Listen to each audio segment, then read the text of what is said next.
Welcome to another installment of Workplace Therapy. My name is Skylar Lewandowski, Director of Special Programs at Unity & Company, a consulting firm that leverages a strategic understanding of human experiences to help organizations unlock best-in-class performance.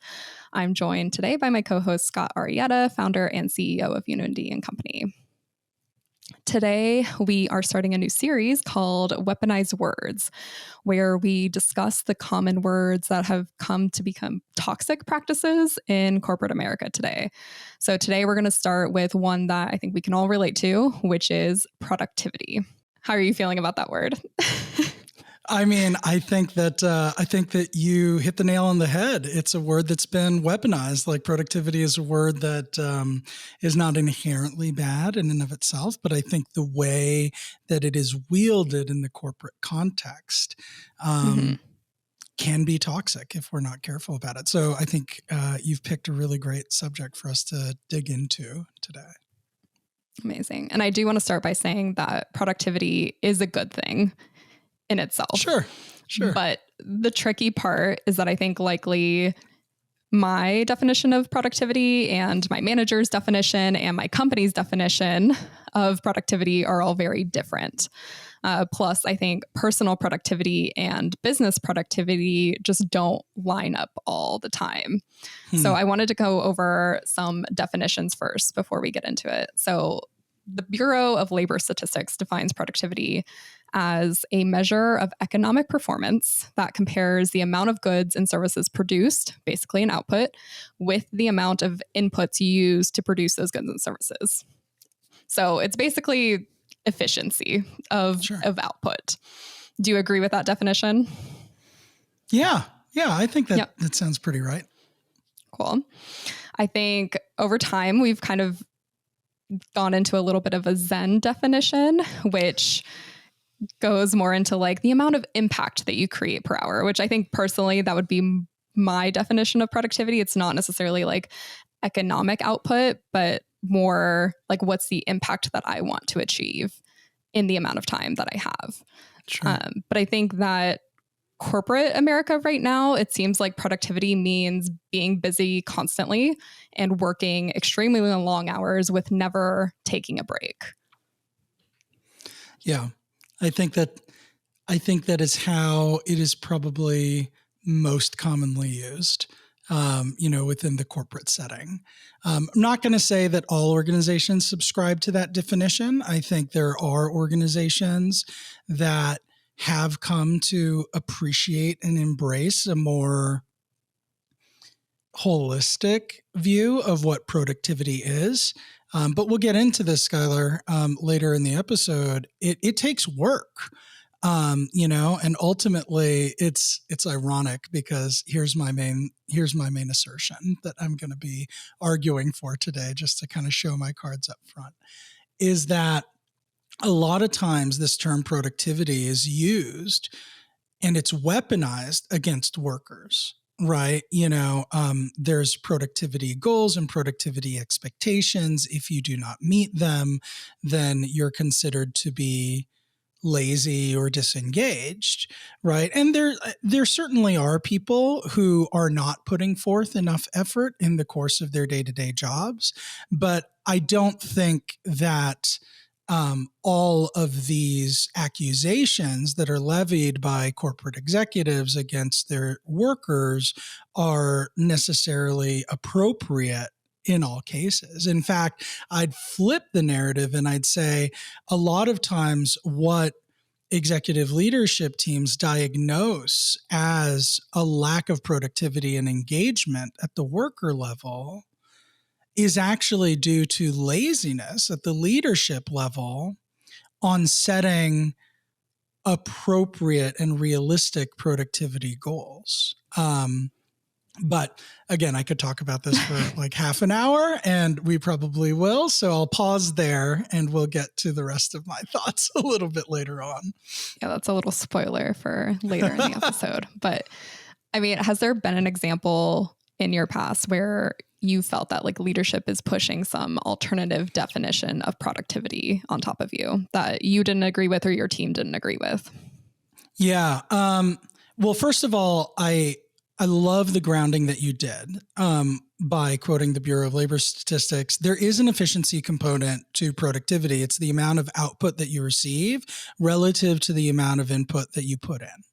And what I actually don't have a problem with that definition. I think the problem is although that equation seems pretty simple, in practice, it's actually very difficult to quantify both input and output. And to your point, Skylar, it's like you prefer to measure total impact per productive hour, right? Which I think, like, in a perfect world, if those numbers were, easy just to kind of like pull out of the air and report on, that would be a perfect way to define productivity. But what's the reality? The reality is both the inputs and the outputs are hard to measure. And when I say that organizations get lazy, what I mean is they look at one-dimensional metrics that are very easy to obtain, but they make holistic assumptions about the productivity or effectiveness of an employee based off of these very one-dimensional metrics. So, for example, time worked, hours worked, I think is one of the main places where organizations get into trouble. It's really seductive to think that, time is the single dimension by which you can gauge overall productivity, right? Somebody who works 50 hours is more productive than somebody who works 40 hours. But we know that that's not true. Like, we all know from having worked in a work environment that some people just are more impactful and more effective with less time invested than other people are, right? And when you work in organizations that have this very flawed view of productivity that's mainly rooted in time clocked, right? What ends up happening is people will start to adapt and game the system, and you will get more inefficiency. You will get people dragging their feet, trying to figure out ways to take breaks, trying to slow walk a certain deliverable because they know that they're being rewarded optically for the amount of hours that they invest, not necessarily the impact that they're producing, right? So I think that that's really interesting, that companies tend to place hours worked on this pedestal. And I think it's part of what's contributing to this toxic flywheel of, quote unquote, productivity expectations here in America, especially.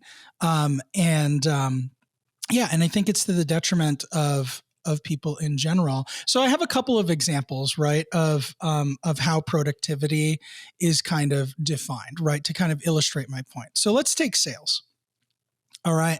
So sales roles are, are typically not necessarily thought of as like time invested and impact, harvested at the end, right? With sales roles, it's actually pretty easy. It's like, look, you look at the total number of dollars converted by a sales rep. And if that number is at or above your sales quota, you would consider that person to be highly productive.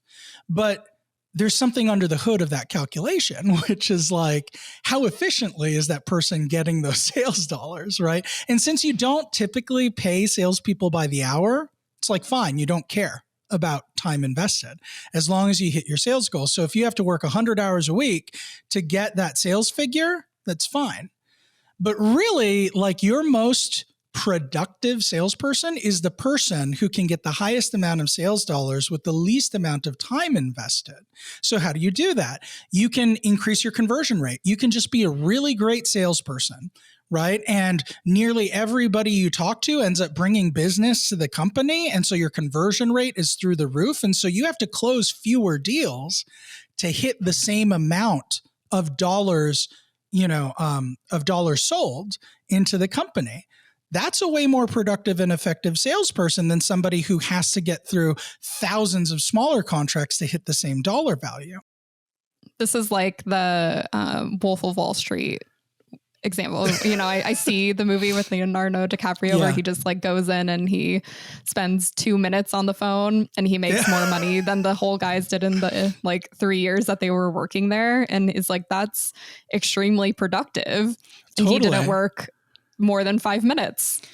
Well, and like, that's the thing too. I forget what the parable is, but there's a parable about like an artist who is asked to like draw a painting, right? Famous artist. And so he scribbles something on a napkin that's beautiful and charges an exorbitant sum for it. And it took him like, a minute or two to do. And the person who commissioned the artwork said like, wait, you're going to charge me this sum for something that took you so little time to do? And the artist's response was, yeah, I drew that drawing in a couple of minutes, but it took me a lifetime to get to the point where I can draw a drawing that looks like that in a couple of minutes, right? So what you're not acknowledging when you're holding people to this strict time in, or hours clocked equation is you're basically making the assumption that everybody is coming to the table with the same degree of efficiency, foreknowledge, training, experience, quality within the same amount of time. And that's simply not true, right? Like there are people, because of like talent that they have innately, time that they've invested in honing their craft, attention to detail, focus, creativity, they're able to produce more in the same amount of hours clocked, right, as somebody who's maybe just getting started, like in a particular job or a particular field, right? So the last thing I'll say about sales as an example is, another way that a salesperson can produce the same amount of dollars with relatively lower amount of time is just by being more strategic or smarter, about what prospects they take on, what prospects they call on. Right. So it's like, if I've done my market analysis and I happen to know that these prospective clients are likely to come to the table with, with a higher average contract value than this other subset of clients, and I prioritize the ones that are like the whales, the heavy hitters, right? And I do my research and I craft my pitches to convert them and be persuasive and compelling to them. That's another way where, to your point in the Wolf of Wall Street example, it's like I could exceed everybody's sales quotas in a single call just by being more strategic and being better at what I do, right? So would you push that salesperson to be more productive? Probably not, right? And like organizations recognize that when it comes to salespeople, like oftentimes, when we work with executives, in fact, like some top performing sales reps are so confident in their ability that they have personality traits that manifest in toxic ways and actually decrease the productivity of everybody else they come across. And yet organizations are hesitant to let go of that top performing salesperson because they recognize the quote unquote productivity that person in a vacuum brings to the table, but they're not seeing the holistic impact on productivity across the organization. So that's just another way in which the lens of productivity, I think, is like really flawed. But then there's, to your, kind of anchoring you in this question about other ways that companies value productivity, let's contrast the sales example with how companies think about the productivity of customer service agents. Right? Oftentimes, customer service agents are treated a little bit like they're workers on a manufacturing line, right? Where it's like your productivity is measured by how many tickets can you answer per hour, how many calls can you answer per hour. Right. And in this sense, since, customer service tends to be structured as a cost center within organizations, you need to keep those costs at a certain level in order for you to capture your margin or your profitability. And so you do manage these agents to their productive output. But the difference here being that with non-exempt agents, most customer service agents tend to be non-exempt, meaning that they're paid hourly, right? And as long as they are within a range of productivity, like maybe the average customer service rep can handle between 12 to 15 tickets per hour, depending on the complexity and distribution of those tickets. If you need them to be more productive, you pay them for that extra productivity. Here's where productivity gets toxic. Productivity gets toxic when you start expecting exempt level employees, so salaried employees, to clock more hours in the name of productivity, but you don't have productivity metrics well defined. So really all you're looking at is the number of hours that that salaried person is working. And, a better way to think about exempt level contribution on the extreme end is something that Dan Pink, who's like an author and a speaker, he wrote a book a while ago about incentives and motivation, and he talks about the results-only work environment. Have you heard about this, Skylar? I haven't read the book, but I've heard, results only. In a million contexts, every leader, I think, CEO that I've talked to is like results only.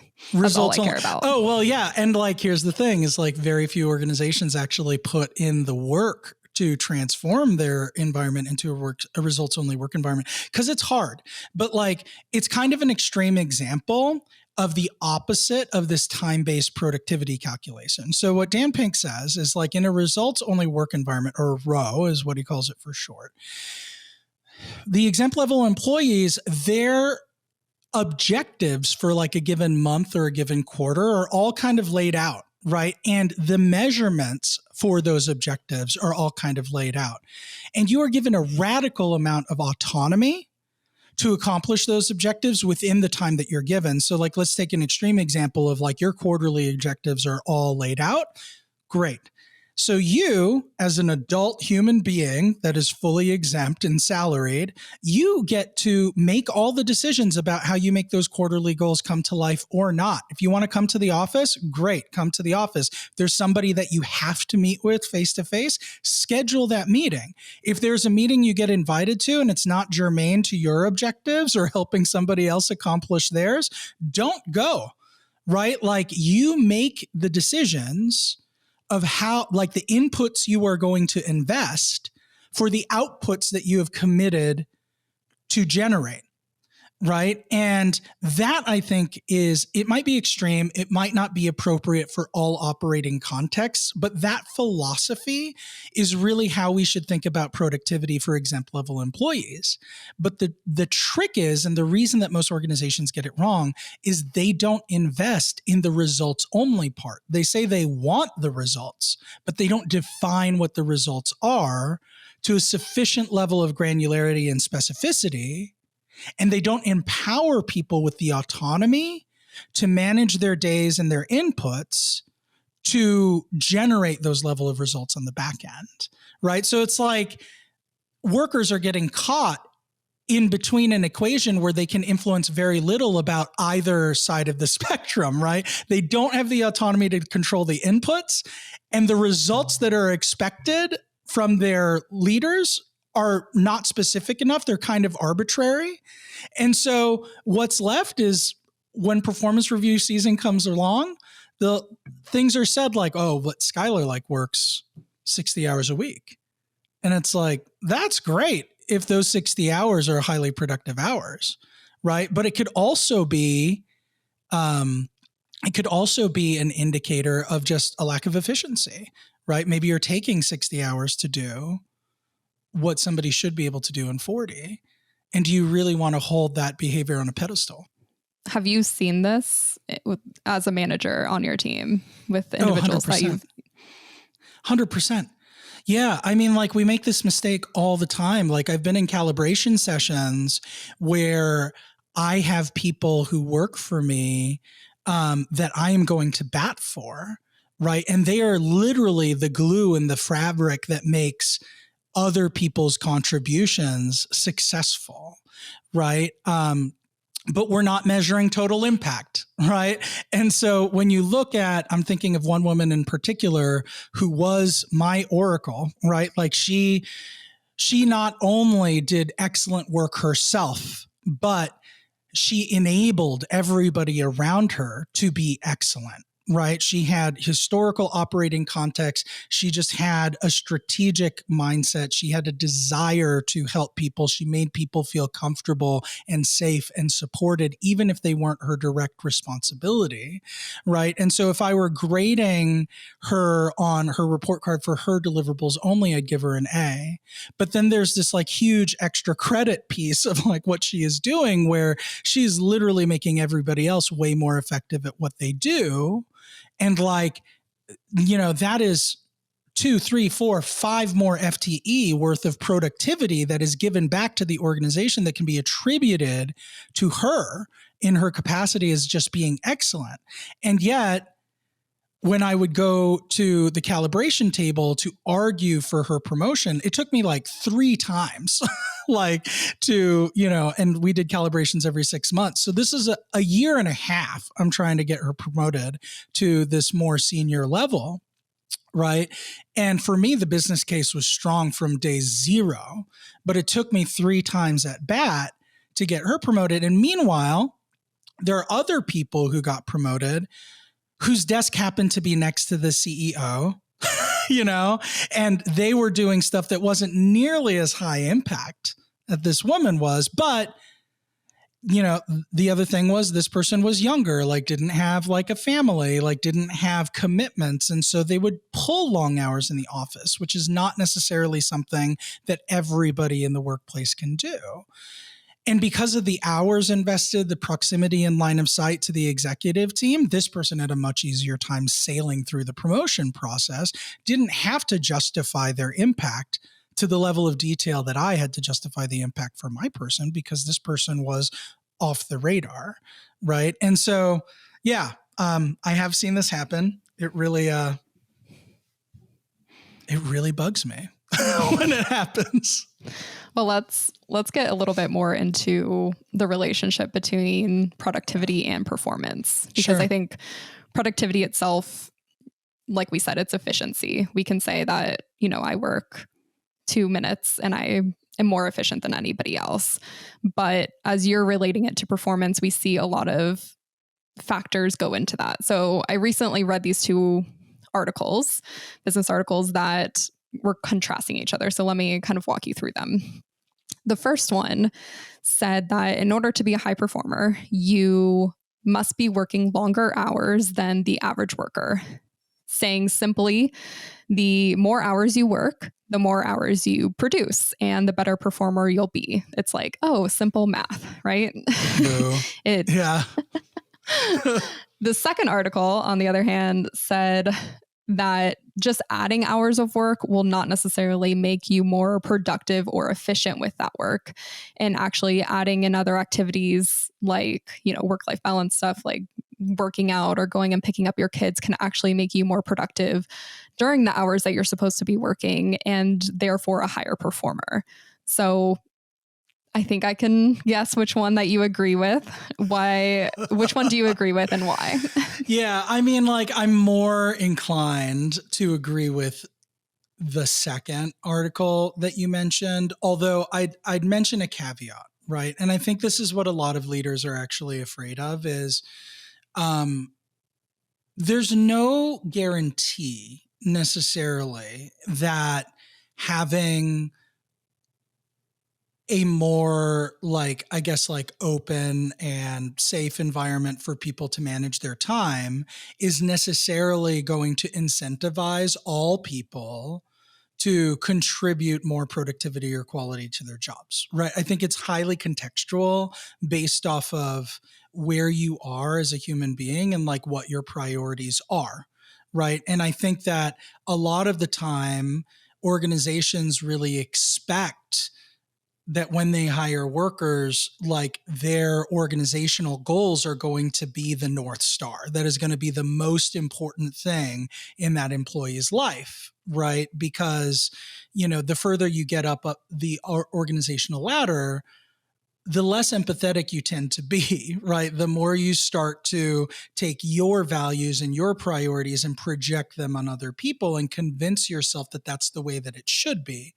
And I think that leaders who are the most effective are the ones who realize that your own level of engagement is not the baseline for what is minimally viable, right? That there is a spectrum of like engagement based off of the situational context of the workers that you are leading, right? And based off of that, they need to be able to dynamically shift and adjust their priorities so that they can keep their life in balance. Because the last thing you want as an employer is to be face to face against an employee who has to prioritize family over organizational objectives that are not flexible and therefore are no longer compatible with their life. And that's how you lose employees, right? Is you go up against family priorities, spiritual priorities, health priorities. And some employees will like suppress those needs for an extended period of time and give you the sense that like things are okay. But then things will blow up in spectacular fashion, and then you're left holding the bag, suddenly, what seems like suddenly to you, which if you were more in touch and more compassionate, like you could have had that off at the pass, avoided some attrition, avoided the astronomical cost that, is associated with that attrition, things like that. But I just want to acknowledge that it's like, you're not going to get fully productive employees all the time, but neither will you get fully productive employees with this idea of just emphasizing hours worked and hours clocked for all the reasons that I talked about before, right? People are going to slow walk you. They're going to optimize for hours clocked and not necessarily output produced, right? Like they will burn out over time, and everybody's threshold is different depending on what they're dealing with in life, but it's gonna happen. And if your operational model is built off of a certain assumption of productivity, and eventually everything comes crashing down because you reach that stress point, for the people that you're working with, like what'll end up happening is, again, you're going to be left holding the bag, and you're going to have even more of a productivity disruption at that point. Because once you start actualizing attrition, now there's replacement cost, re-onboarding costs, there's ways of working tax that will end up happening where people who are used to working with that person and no longer have access to that person are going to have to find alternative routes and alternative strategies in order to get that stuff done. And the trickle down effects through your organization are incalculable, right? And I think like this is what I mean by a holistic approach to productivity. Sometimes the best long game is to create more autonomy and more compassion in the short term. And it might feel like you're relinquishing control. You feel like you have more control by tracking people's hours worked. But in reality, on the whole, you'll get better results by treating people like people and making it easy for them to live an integrated life than you will by just saying, swear fealty to me, dedicate all of your waking hours and energy and passion to me. Everything else in your life is secondary. And we're not going to account for your situational commitments. We just expect you to put in more hours than the next guy. I think I also agree with article number 2. I do see the logic in article number 1, and maybe if we were robots, and AI probably will do this, but if, from a purely business perspective, like the more hours you work on something, technically, probably the more output you do get from that. But I know for myself, I'm definitely not a robot, and I think I need a lot of rest, maybe compared to the average person, to do my best quality work. I think anybody who's worked with me probably knows I love to like go on my walks, and like if I could do like all walking meetings or doing this walking podcast, well, I'd probably be out of breath. But I cannot sit through lunch and like work on my email during that. Like that makes me completely unproductive the rest of the afternoon.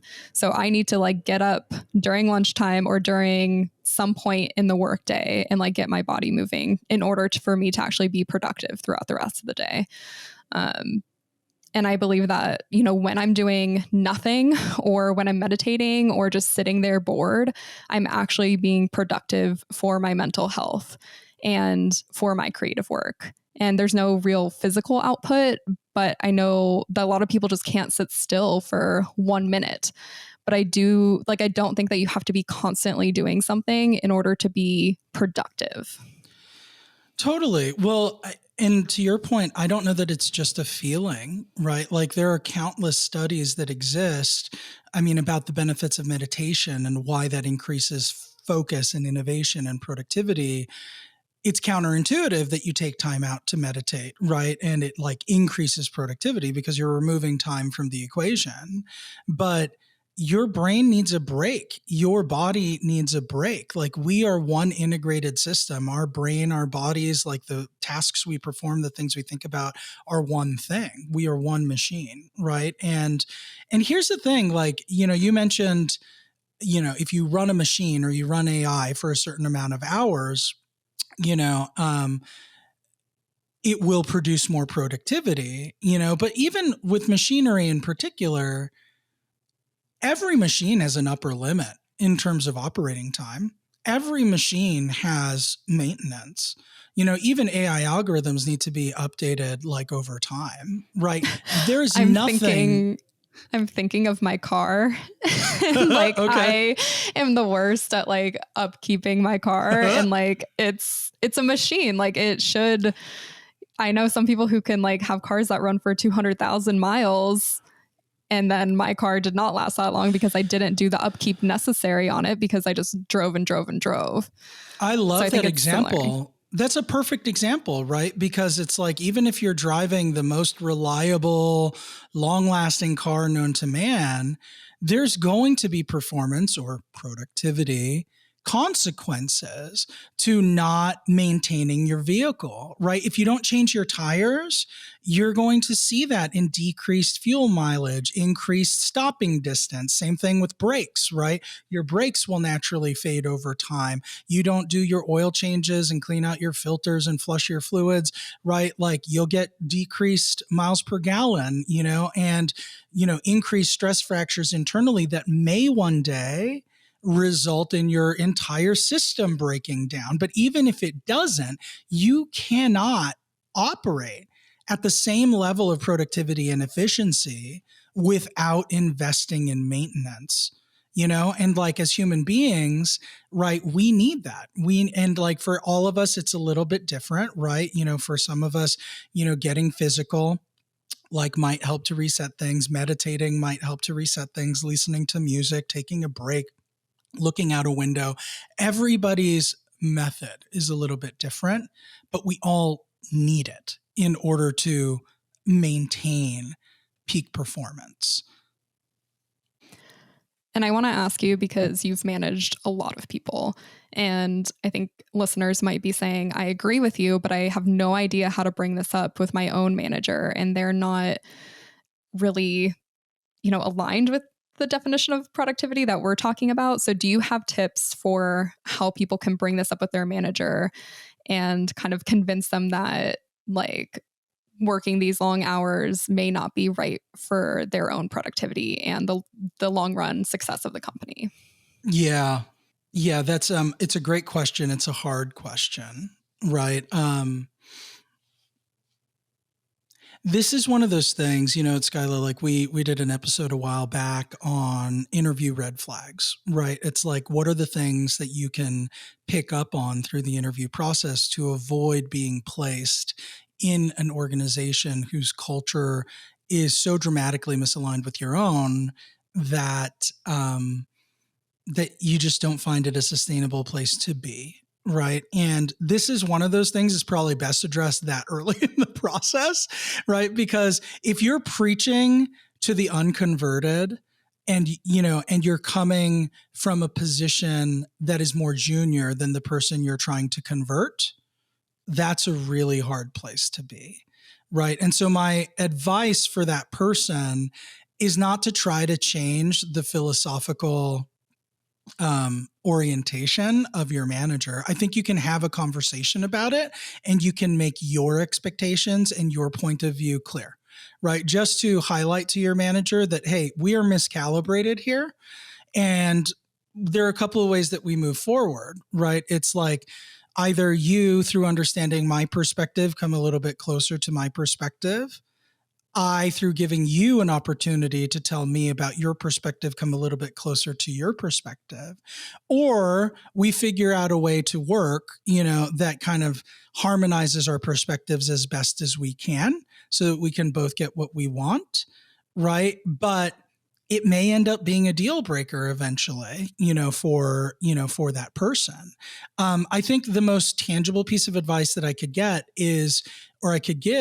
is try to frame the conversation to steer towards a results only work environment kind of perspective, right? So, if I'm having a conversation with my boss and I'm talking about my goals and priorities, I might tell him, or her, hey, how would you define success for me at the end of this month, at the end of this quarter?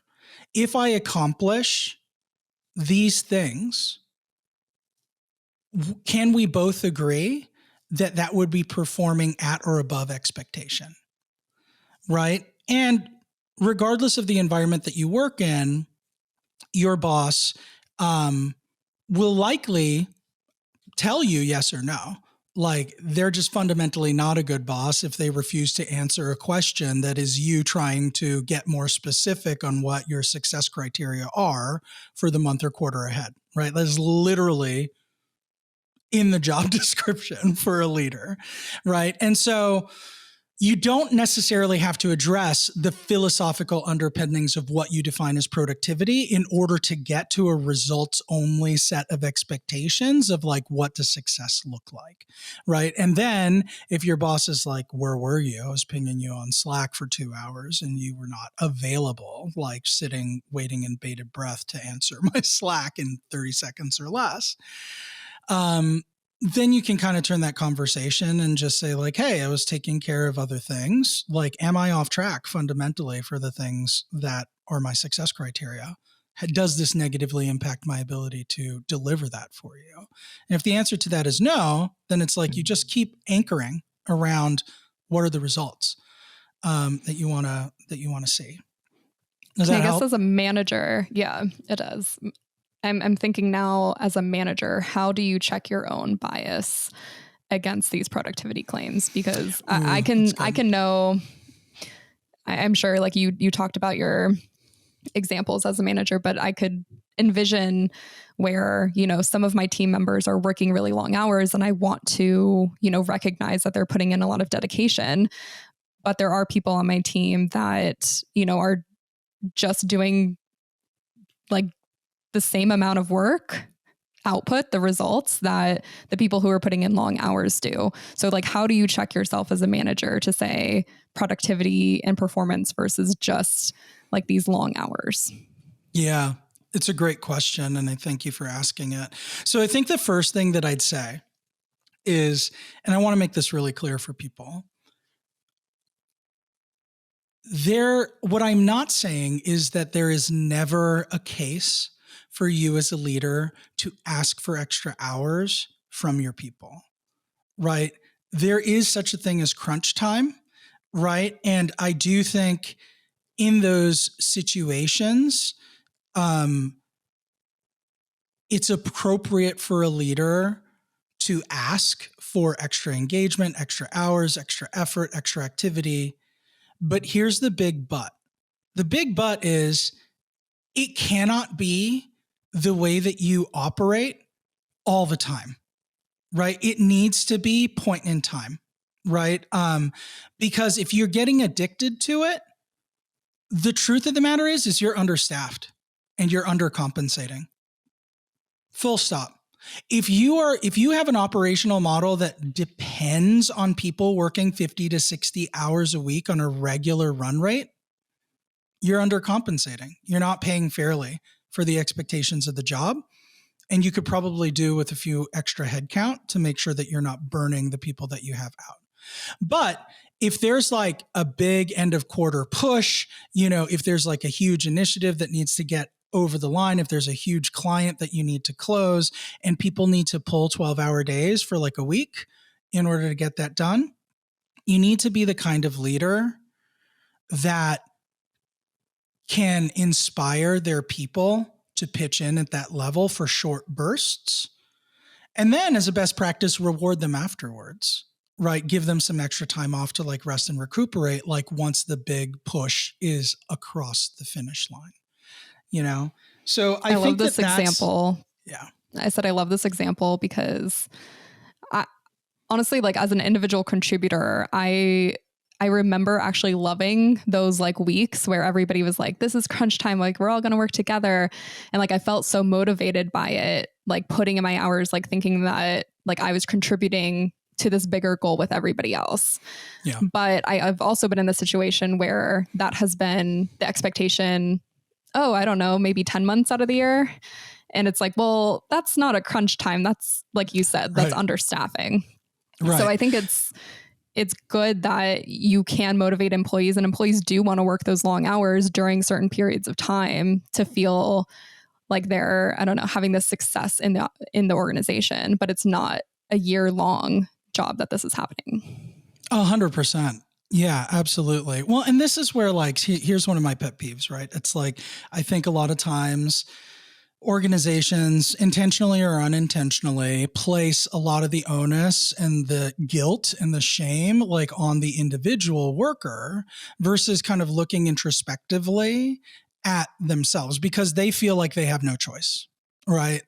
Like really it fundamentally comes down to disempowerment. So what I mean by that is like, you know, I've definitely worked in organizations where I was expected at the department level to deliver a level of productivity off of a cost basis that was not realistic.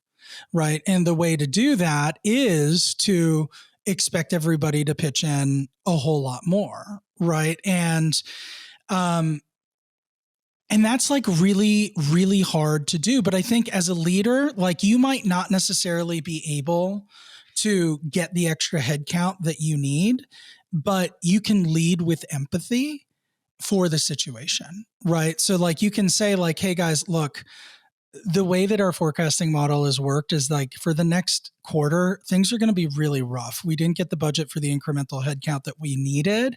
And so that means full transparency, y'all are going to have to take on a little bit more, like individually in order to get this done. And I've got another crack at it next quarter. I'm going to work my best to secure that headcount. My commitment to you is that we are going to make this as flexible and fun as we possibly can, that we will recognize people for their efforts to help us through this period, right? But it's about that transparency. But I think like what ends up happening is a lot of leaders feel embarrassed or ashamed or disempowered, right? And when they're coming from that place of kind of like internal conflict, it's actually a lot more common for them to just say like, are you guys committed enough to like make this work? Like, why aren't you guys working the amount of hours? Right. And so it comes across as deflecting that responsibility onto the individuals when it really just shouldn't be that way. I love this. Okay. I think we've had a great discussion about productivity, and I want to do our own lightning rounds, and this is what we do with guests. But okay, can you give me kind of your just top 3 tips on how you stay productive? Yeah. And you know, these are things that I'm sometimes better at than others. But one of the things I think that is really, really important is to start with the end in mind, right? I think a lot of times we react to our days instead of responding to the world that we want to create for ourselves. And so if you start with the end in mind, like a very micro way of doing this is just to calendar out your week, right? Think in advance, like reserve 30 minutes to an hour to think in advance about like, what would a successful week look like?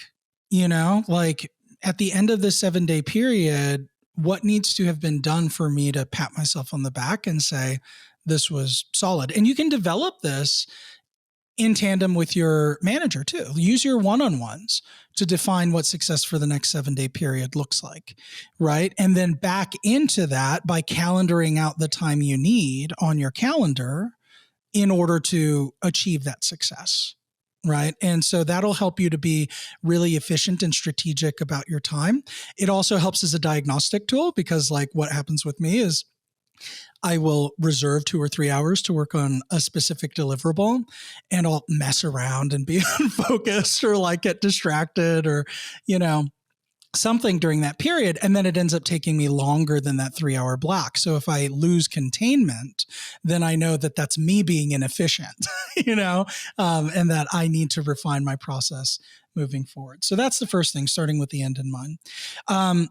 There's also this concept called the tyranny of the urgent, right? Which is like in today's world, especially with just how on demand literally everything in our world is these days, it's really easy to fall into this idea that everything is urgent, right? But in reality, a lot of the things that come across your desk are either not truly urgent, or they're urgent for the person bringing it to you, but not urgent for you. And they're trying to transfer their urgency onto you, and in reality, there's lots that they could have done, lots of things that they could have done to head that urgency off of the past and make it more realistic for you to respond in a way that is more reasonable, or in a time frame that's more reasonable, right? And so you train people on how to interact with you. If you continually give into requests that are fake urgent, then people will like continue to dump things on you with like very little like heads up or little communication,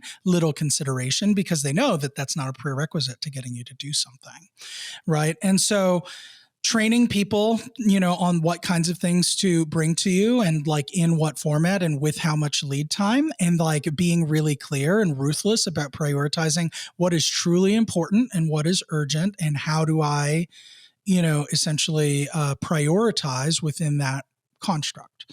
And then the final thing is continuously improve your process, right? So there's a book out there called Atomic Habits by James Clear. Really, really great book. And the central point of the book is if you try to be just 1% better every day, 1%, it's negligible, right? It's not going to drain your battery or empty your tank to try to be 1% better every day. But if you do succeed at being 1% better every day, you could be 37 times more effective like at the end of a year, right? And even if you're not 1% better every day, God, like, you could do it half the days and be like 18 times more effective or 10 times more effective, in a world where like 10x is like a threshold of massive success, 37x is huge. And all it takes to get there is 1% better every day. How about you, Skylar? What are your insights on the same question? I'll start kind of off of your last one. So I haven't read the Atomic Habits, but I am very passionate about creating good routines and habits within myself. And I'm not sure where I read this, but basically the idea that when you create a routine and it becomes so habit, you actually, it doesn't cause the amount of like decision stress in your mind that you need for the other aspects of your day. So if you can create good routines for yourself, basically those, and if you think about it, like brushing your teeth, is that difficult for you? No, because does it like stress you out to brush your teeth? Hopefully not. It doesn't stress me out because we've been doing it and we've created this habit for years and years and years, and it doesn't actually make us stressed to do that activity. Even though I'm sure as parents would know, like, of course it's difficult and stressful for a child to brush their teeth because they just don't want to do it. But later on, right now, now you don't feel that same stress. So I think one is setting up good routines for yourself that contribute to your health, but don't take away from like the decision stress in your mind. The second one for me is being still. And this can manifest in either meditating or just sitting there and really being bored. I really do believe that like productivity does not mean that you need to be doing something. And this really helps me with my creative work. Like if I have to go into a brainstorm, I will definitely sit there for like 10 minutes before and just like not do anything and just stare out the window or stare at the ceiling and be really bored because I'm not trying to overthink what is coming to me. So I would urge people, I know it's very difficult, but try to sit still and try to just be bored for a minute. It's not a bad thing. And then specifically, I like to create art. I don't know if I'm a true artist, but I guess I can be since I create it. But I think whenever I'm like nervous about the art that I'm creating, I try to quickly do the thing that I'm worried about. So like if I don't want to make the art ugly, like I'm scared about making the art ugly, and it makes me more unproductive because I'm just like worried about that in the back of my mind. I quickly just make a really ugly piece of art and I'm like, oh, I got it out of the way. So now I can actually focus and like divide my good intention to creating the art that I do want to create. So it's kind of like I a love mind that last one. hack on That's that. so great. Yeah.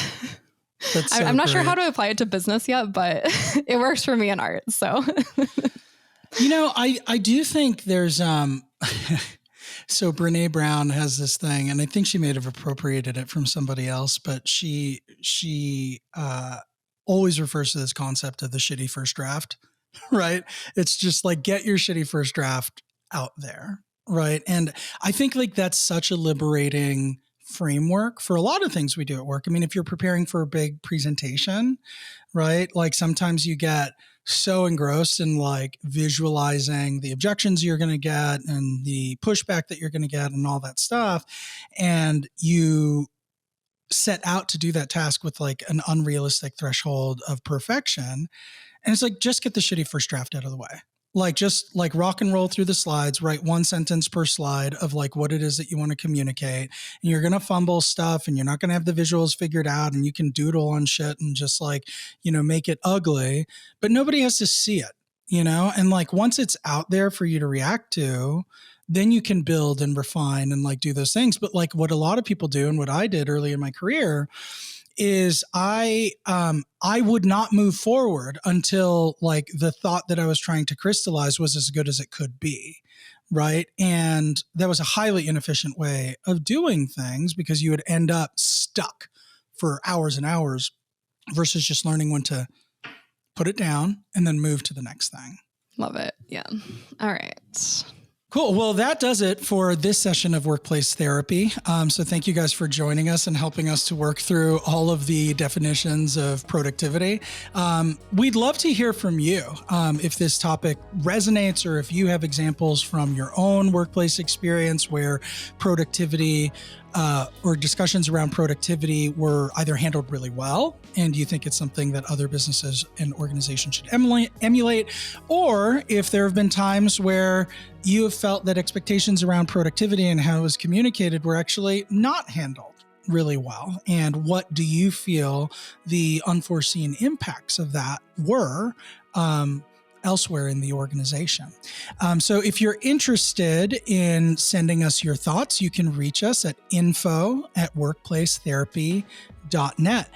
And if you do need help working through how to become more productive at work or at life, we do offer one-on-one coaching here at Unity & Company to help you finally release some of that shame that comes with resting and being productive on your path to accomplishing your goals. And so if you're interested in coaching with us here at Unity & Company, you can reach out to us at info@unityandcompany.com. Until next time, we'll see you later.